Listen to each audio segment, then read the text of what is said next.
आशा करता हूं आप सब बहुत अच्छे होंगे। मेरा नाम है सिद्धांत अग्निहोत्री, स्टडी ग्लोस पे आपका बहुत बहुत स्वागत है। लो ले ली शक्तिमान की तरह एंट्री। तो बात यह है कि ऑपरेशन सिंदूर बहुत ही सक्सेसफुल रहा और उस पर अभी बहस भी चल रही है पार्लियामेंट पे। पर ठीक है, ऑपरेशन सिंदूर पे आप बहस करिए, बट एसएससी को आप जरूर इंक्लूड करिए। एसएससी पर बहस होने चाहिए, एक स्पेशल सेशन होना चाहिए, क्योंकि जो कांड हुआ है एसएससी में हमारे बच्चों के साथ वो सही नहीं है। तो मैं सरकार से ये विनती करूंगा, मिनिस्टर्स से, ऑपोजिशन से विनती करूंगा कि अगर वो सुन रहे हैं तो एसएससी को आप ज़रूर पार्लियामेंट में डिस्कस करें। और मैं बच्चों से यही बोलूँगा कि नेताओं को ट्वीट करें, टैग करें और बताएं कि बहुत ज़रूरी है कि एसएससी के एक तो डिस्कशन हो ही पार्लियामेंट में कि हो क्या रहा है। बाकी बात करेंगे, लेकिन उससे पहले हमारा जो शानदार डीप वर्क का कोर्स है दोस्तों, अब नर्सों क्लास शुरू होने वाली, मात्र 2 दिन है। फोकस कूपन को यूज़ करें, मात्र 400 रुपये का ये कोर्स है। तो देखिए, एस जयशंकर ने काफ़ी कुछ कहा है। एस जयशंकर ने पहली बार तो बोला कि आपकी डिप्लोमेसी क्या है। आज जो ऑपरेशन सिंदूर पे सवाल उठा रहे हैं वो हमको ये बताएंगे 26/11 के बाद आपने कोई एक्शन तो लिया नहीं और आज आप हमको समझा रहे हैं। दूसरा, उन्होंने बोला कि गौरव गोगोई जो कि कांग्रेस के नेता है, उन्होंने ये सवाल पूछा था कि डोनाल्ड ट्रंप 26 बार बोल चुके हैं कि उन्होंने भारत और पाकिस्तान का वॉर रुकवाया। तो इस पर एस जयशंकर बोलते हैं कि 2 चीज़ मैं क्लियर कर देना चाहता हूं कि पहली बात, कोई ट्रेड इन्वॉल्व नहीं था, और दूसरी चीज़, डोनाल्ड ट्रंप का कोई भी कॉल नहीं आया था, वो झूठ बोल रहे हैं। ठीक है। बाकी तहव्वुर राना को हमने एक्स्ट्राडाइट किया, आपने क्या किया?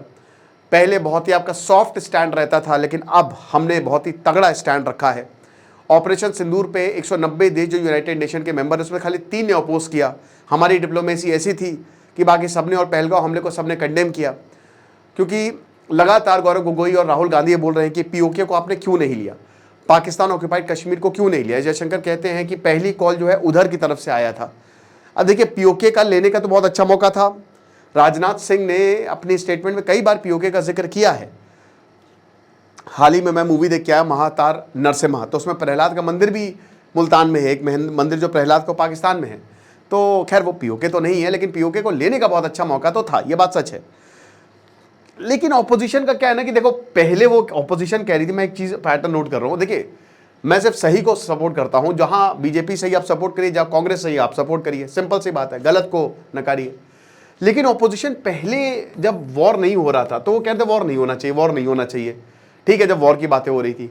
अब जब युद्ध हो गया तो वो कह रहे कि युद्ध रोक क्यों दिया। तो ये कुछ समझ नहीं आ रहा है। लेकिन इस बीच में मनमोहन सिंह, जो भारत के one of the greatest prime minister रहे हैं, एक शानदार प्रधानमंत्री, तो यहां पे रेफरेंस आया जुलाई 2009 का, जब ये पाकिस्तान के लीडर यूसुफ रजा गिलानी से मिले थे इजिप्ट में, और वो शहर था शर्म अल शेख। बात हो रही थी एक दूसरे के ऊपर, डिस्कशन होता ऑपरेशन सिंदूर पे, और इस पे पार्लियामेंट में डिस्कशन हुआ। ऑपोजिशन ने आरोप लगाए, सरकार ने जवाब दिया, भाषण भी दिया राजनाथ सिंह ने, एस जयशंकर ने। तो गिलानी जो है उन्होंने ये बोला था कि 2009 में कि भारत ने मान लिया है, मनमोहन सिंह ने ये मान लिया है कि बलूचिस्तान में जो प्रॉब्लम हो रही है वो उनकी वजह से हो रही है। ठीक है। तो एस जयशंकर ने इस बात को वो लेके आए कि मनमोहन सिंह ने तो इतनी बड़ी गलती कर दी थी और आप हम पे जो है वो आवाज़ उठा रहे। तो ये तस्वीरें जो हैं 2009 की हैं, उस समय यूसुफ रजा गिलानी और मनमोहन सिंह की। तो उन्होंने मनमोहन सिंह को ब्लेम किया। और देखिए, ये बात सच है कि 26/11 के बाद 26/11 हुआ और हमने पाकिस्तान को दामाद बना के तो रखा था। 2003 से लेकर 2008 तक 5 साल पाकिस्तान से बहुत लोग आए। आपको याद होगा, समय सारेगामापा में पाकिस्तानी आर्टिस्ट दिखते थे, लाफ्टर चैलेंज जो है उसमें पाकिस्तानी आर्टिस्ट, हर जगह पाकिस्तानी आर्टिस्ट। आतंकवादी भी साथ है, 17 आतंकी हमले हुए थे, 17 आतंकी टेररिस्ट बड़े अटैक हुए थे वो। और उस समय एक बात हो रही थी कि बॉर्डर को खाली नाम मात्र का रखिए। ठीक है। तो RNAW ने मनमोहन सिंह को एक प्रेजेंटेशन दी थी, बोला कि आप ये मत करिएगा, ये बहुत बड़ी ब्लंडर हो जाएगी। तो मनमोहन सिंह ने मना कर दिया था कि हम ऐसा कुछ भी नहीं करेंगे, और पाकिस्तान की तरफ से भी मना हो गया था। उनकी आर्मी भी इससे खुश नहीं थी, परवेज मुशर्रफ के डिसीजन से, कि ऐसे तो हमारा कश्मीर का मुद्दा चला जाएगा, अगर हमने बॉर्डर रिजॉल्व कर लिया। तो वो रद्द हो गया था।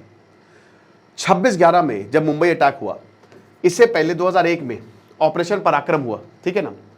ऑपरेशन पराक्रम जब हुआ तो ऑपरेशन पराक्रम में जो भारतीय सेना थी उसने अपनी वीरता दिखाई, और वो बॉर्डर पे लगभग पाकिस्तान के साथ युद्ध हो गया था। ठीक है। लेकिन ऑर्डर नहीं आया था तो हो नहीं पाया। उसके बाद भारत ने आईबीजी इंटीग्रेटेड बैटल ग्रुप्स बनाए, छोटे छोटे ग्रुप्स। ये 2000 से 3000 थे जो स्पेसिफिक टास्क के लिए बनाए गए थे, मतलब ये ऑपरेशन करेंगे और वापस आ जाएंगे, एक सर्जिकल स्ट्राइक की तरह आप कह सकते हैं। बट 26/11 हुआ, उसके बावजूद हमने इन ग्रुप्स को एक्टिवेट नहीं किया, ये बात सच है, और कोई भी एक्शन नहीं लिया गया। 2014 के बाद से, 2014 के बाद से, नरेंद्र मोदी के बाद से एक्शंस लिए गए हैं। ओके, शर्म अल शेख उस समय सरकार और पाकिस्तान प्रधानमंत्री ने यह कहा था कि आतंकवादी कोई भी गतिविधियां हैं हम उसको रोकेंगे और यह बहुत बड़ा खतरा है हम दोनों देशों के लिए। आज लोग ये कह रहे हैं कि अमेरिका इज हाइफिनेटिंग इंडिया, है ना, रशिया इज हाइफिनेटिंग यू। मैं ये बोलना चाहूंगा, कोई फॉरेन मिनिस्टर ये क्यों बोले? आप इंडिया को पाकिस्तान से, please link India to Pakistan, your own government was saying that terrorism are main threats to both countries. Foreign minister ने बोला, ठीक है, ये बात हुई थी। पाकिस्तान ने उस समय पूरा का पूरा ब्लेम जो है बलूचिस्तान का भारत पे लगा दिया था, बल्कि मनमोहन सिंह ऐसा कुछ बोल के नहीं आए थे, बट पाकिस्तान तो पाकिस्तान है। वो बताया कि उस समय जो भी हो रहा है वो भारत करवा रहा है। अब उस समय जॉइंट रिलीज, ये रजा और सिंह का एक स्टेटमेंट आया था कि ऐसा कुछ भी नहीं है, भारत ने ऐसा, ये गलत है, ठीक है ना, और ये भारत ने ही, मतलब उस समय ये कहा गया था कि जो भारत के ऊपर आरोप लगाए जा रहे हैं ये बहुत ही गलत है, ठीक है। अब ये चीजें हुई थी तब, लेकिन इसकी आज इंपॉर्टेंस हमको देखने को मिल रही है जब ऑपरेशन सिंदूर का डिस्कशन हो रहा है, और ये होना ही है। ओके, क्यों होना है? क्योंकि ऑपरेशन सिंदूर पे सवाल उठाया जा रहा था, वो सारे सवाल अब पार्लियामेंट में उठाए जा रहे हैं, और उसका जवाब जो दे रही है वो सरकार दे रही है। एस जयशंकर से लेकर, अब देखिए बलूचिस्तान में भारत है, इंडिया है। ओके, उस समय LK आडवाणी, सुषमा स्वराज, सब ने बहुत कुछ बोला था बलूचिस्तान को लेकर, ये आप देख लीजिए, आराम से पढ़ लीजिएगा, ठीक है, कि ऐसा स्टेटमेंट जो है वो इशू किया गया था। उस समय हर कोई साथ था और ऐसा बोला गया था कि हमने कुछ भी ऐसा नहीं कहा। लेकिन बलूचिस्तान, मैं तो कह रहा हूं कि भारत को अब ओपनली बोल, खैर ये भारत के खिलाफ जाएगा, लेकिन आप सपोर्ट करिए बलूचिस्तान को, तगड़े तरीके से सपोर्ट करिए, ठीक है, और बलूचिस्तान को आज़ाद कराइए और उसकी क्रेडिट आप लीजिए। ये भारत को कर देना चाहिए, खोल दो एम्बेसी, देखी जाएगी, एम्बेसी इन एग्जाइल। वैसे भी आपके साथ कौन ही खड़ा हुआ है? अगर आप देखो तो भारत के साथ, भारत एक बहुत ताकतवर देश है, और सबको पता है कि अगर भारत अपनी पे आ गया तो बड़ी मुश्किल हो जाएगी हम सबके लिए। तो कोई चाहता नहीं कि भारत बहुत ज़्यादा ताकतवर बने, तो आप बलूचिस्तान को सपोर्ट करिए। आचार्य चाणक्य कहते हैं कि उसकी आप मदद करिए जो आपको लगता है कि आगे चल के आपकी बहुत ज़्यादा मदद करेगा।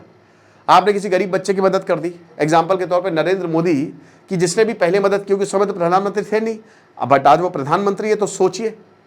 तो वही बता रहे हैं कि आज आप बलूचिस्तान की मदद करेंगे, कल आप फल खाएंगे। तो अगर आप करिए, आप एकदम कायदे से करिए और ये बोलिए कि हाँ, तुम्हारी वजह से, तुम जो लगातार हिंसा करते आ रहे हो, इसलिए हम बलूचिस्तान की मदद कर रहे हैं। कॉवर्ट ऑपरेशन लगातार चल ही रहे हैं। पहलगांव हमले के बाद हमारी डिप्लोमेसी जो है वो काफ़ी हद तक जो है वो बदल भी गई है, लेकिन आरोप प्रत्यारोप जो है वो लगातार लग रहे हैं। तो ऑपरेशन सिंदूर का डिस्कशन पार्लियामेंट में हो रहा है, विपक्ष सवाल पूछ रहा है, सरकार जवाब दे रही है। बट अगेन मैं वही बोलूंगा कि डिस्कशन होने चाहिए SSC पर ज़रूर, हर हाल में। जो मास ले ऑफ्स हो रहे हैं AI पर, मेरे ख्याल में ऑपरेशन सिंदूर के साथ साथ इन सारी चीज़ों पर डिस्कशन होने चाहिए। अभी मॉनसून सेशन चल रहा है, कुछ बिल्स भी आएंगे, हम उनकी भी बात करेंगे जब वो पास होंगे, देखेंगे। फिलहाल आप हमारे कोर्स को अवेल करिए। Thank you so much.